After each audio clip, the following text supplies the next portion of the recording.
What's up guys, BigBadroid here, and alright, you guys might not be familiar with this new setup, and that's only for this video because I wanted my camera bag in front of me on a table which I can access easily while I tell you what's in my camera bag, even though this entire part will be like overlaid by B-roll majoritarily, but still I just wanted this for my own convenience. Secondly, that cinematic bit you saw before the video began was shot by my very good friend Angad Singh, who recently got his 100,000 subscriber play button, even though he's way past that mark. So huge thanks to him, and also I'll leave his channel link down below in case you haven't checked him out yet. Alright, so we're going to keep this video as short as possible because I tend to drag my videos really long because I speak a lot of bullshit. Okay, so this is a lower pro bag. Yeah.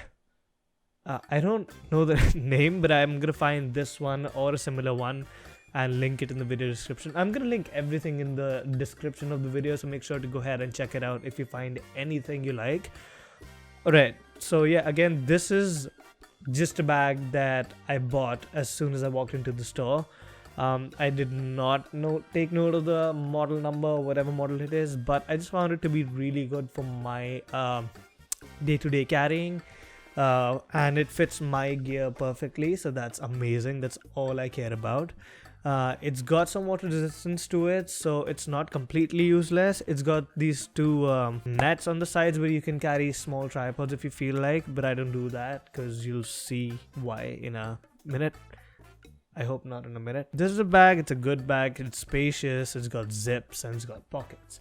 So, okay, so we're done with the bag and let's get into the main stuff. Right, so when we move into the main compartment, it's empty. At least this bit is empty. That is because I'm using the camera and the lens that usually stays here to record this video. So basically the camera here is the Panasonic Lumix G85 with a 12-60 Leica lens on it. This camera is the reason how I have been shooting these 4K videos lately, those amazing 4K product shots or A-roll, or basically everything 4K is being shot on that camera and that lens. The 12-60 is a really good lens, especially on a micro four thirds, because the 12-60 gives me an equivalent of 24mm to a 120mm of a full frame camera. So I believe it's a really good lens. It's built really well, and even the camera itself is water resistant, dust resistant, and it's made up of metal for the most part, so it's got some weight to it.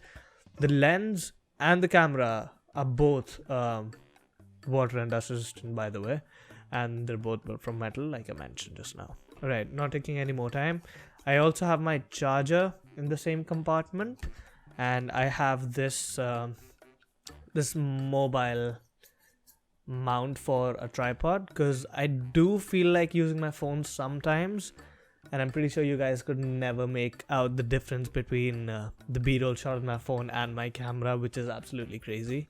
And I am using 1/60, by the way. Just for the time being, the lens cap, which is a 62mm lens cap. This is not the focal length. This is the outside of the lens. So yeah, this is the lens cap that goes on my Leica 12-60. All right, so I have this Gorilla tripod. This is not a Joby Gorilla tripod. This is just a normal Gorilla tripod, and I have two of these. Reason why is because I'm stupid. That's the first reason, and second one is because it was really cheap. I found these for like 200 rupees, which is £2 or $3 something. So I ended up getting two of these because I was initially using these tripods to just put my cameras on the desk and just make it aesthetically pleasing. But turns out this is quite useful even in my day-to-day life because I do use my phone camera a lot. I'm not necessarily able to take my phone and put it in spots and then take pictures, so I use this. But this is decent for selfies even though I'm not into selfies and I don't use this for selfies. It's just good for selfies if anybody wants to get it. I highly doubt that I'll be able to find this thing for really cheap, but if I do, I will obviously put it in the description down below. Alright, so this is my secondary camera, and this is a Nikon D5200, which is not a micro four thirds, but a crop censored camera. So this is a slightly bigger format than my G85, which is fine, but this used to be my main camera back in the day. This shoots only 1080p, which is not bad by any means. And the quality on this is still very good. I currently use this for my photography majoritarily, but I also use my G85 a lot for photography. But mostly it's going to be my D5200 only because it's got a much higher pixel count on it. I believe it's a 24.1 megapixel camera. Yeah, I'm positive about it. It's a 24 megapixel camera, and it really is a good photography machine. I'm not gonna call it machine, that's just weird. Okay, it's a really good photography camera, and I couple it up with my 35mm f1.8G AFX DX lens, which is a huge name. And the review for this, by the way, is also on the channel, so make sure to go ahead and check it out. So I'm not going to take a lot of time on this. I'm going to have it linked down below, and I believe a card should show up anytime for the review of this lens. And if you want me to review any other thing that I have in this bag, then please let me know. I would be more than happy to make a review. Right, so this is the next lens that I have. Oh wait, no. Alright, so this is the next lens that I have, and I believe this is the most versatile lens. And believe it or not, but this is the 18-55 f3.5 to 5.6 kit lens for my Nikon D5200. Now you guys have no idea how powerful a kit lens can be. This is really good for any outdoor work as long as it's not too dark. The sharpness on this thing is really good, and it's actually really commendable for Nikon to give such a good lens as a kit lens. People really underrate their kit lenses. They discard them. I was gonna say disregard.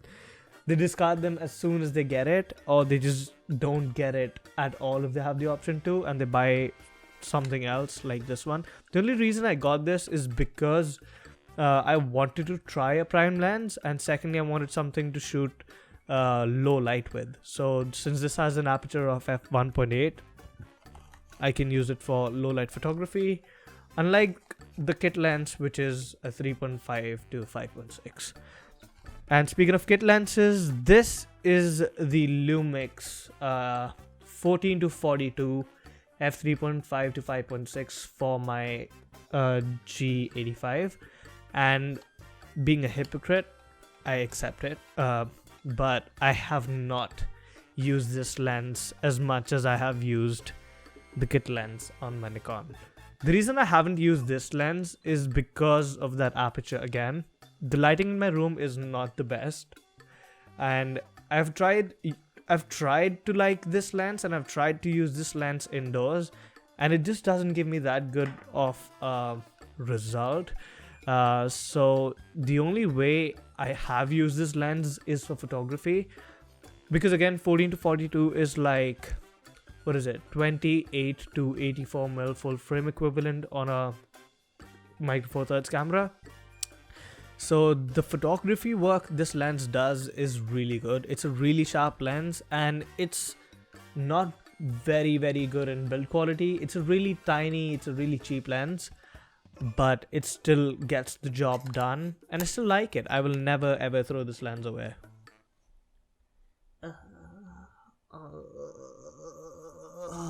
Alright, so this has been the most exciting part of this entire bag, but let's get into some other components.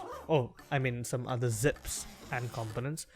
So the second zip houses most of my data transfer cables. This is one thing I really wanted to share with you guys. Now these are three different add-on lenses. These are three different add-on lenses, or should I call them close-up lenses. And these lenses, believe it or not, let me do macro photography. Now I do not have to invest in really expensive lenses. Oh my god, how do I put this back? I don't have to invest in really expensive macro photography lenses because I just wanted to try how this thing works out for me and how I can play with macro before I actually commit to that expensive proper macro lens. What these lenses let me do is get really close to the subject and take a good, well, not good, but a decent macro picture. Now these lenses will not give you a lot of sharpness. It will distort the image quite a bit, especially on the edges. And the samples for these will be on my photography page, and you can follow that as well if you want on Instagram. But these are really good for someone who's just trying to experiment in macro photography. By no means are you going to get professional quality macro performance from these, but these are just good enough for you to try for yourself and see if macro is the thing for you. And I absolutely love this. I still use all these lenses till date whenever I'm using my D5200 wherever I am.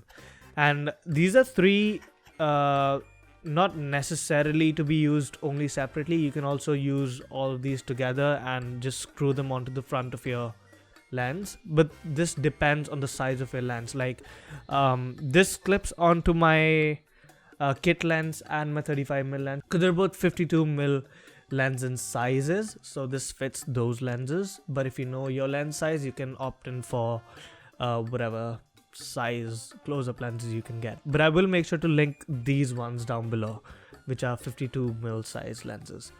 I have a +4, +2 and a +8 zoom close-up lens, so it only allows you to go slightly more further than the previous one. So yeah, make sure to check this thing out. This is really handy. Oh, speaking of things that are handy, this thing.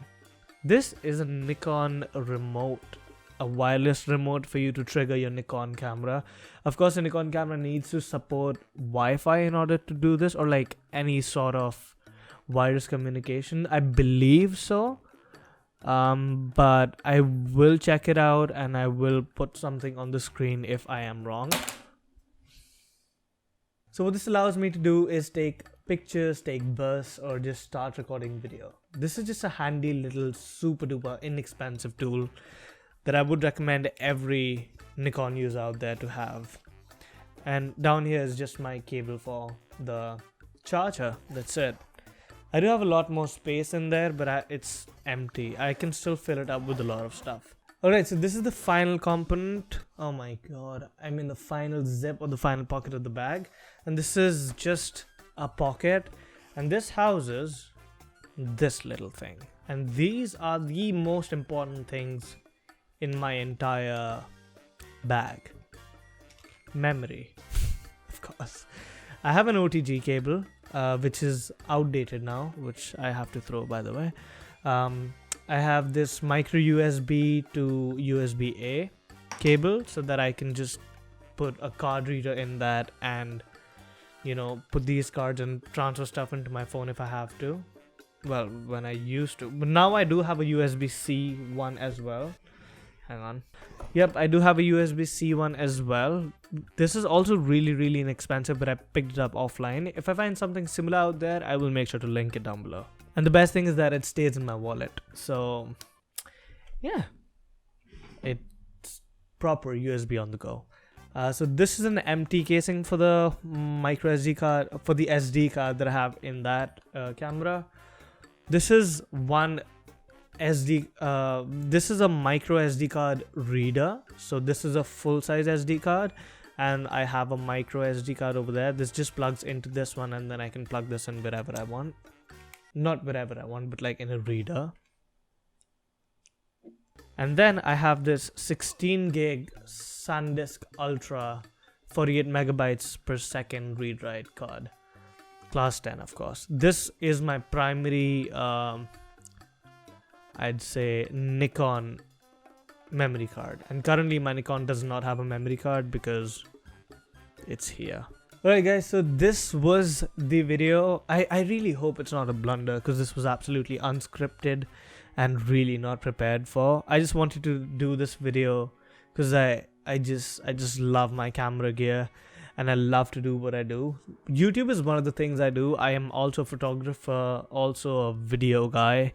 I don't like to say cinematographer because I'm not typically into cinematography. I do it every now and then, but not all the time. I make music videos and I make documentaries and I make promotional videos for like venues and all that. So yeah, I work a lot with my cameras, and I just wanted to show you guys what it takes. You don't need super expensive equipment to start working. If you have a camera, any camera that just can take good or decent quality pictures, you're more than qualified to become someone who can earn from that skill, provided you have the skill, provided you are willing to develop the skill and work on yourself and developing yourself. Oh shit, that went too deep. Alright, so thank you for watching, guys. I hope this wasn't terrible. If you liked anything, just make sure to use the links in the video description and buy them for yourself. Thank you for watching, and I'll talk to you guys later. Okay, buddy, let's go.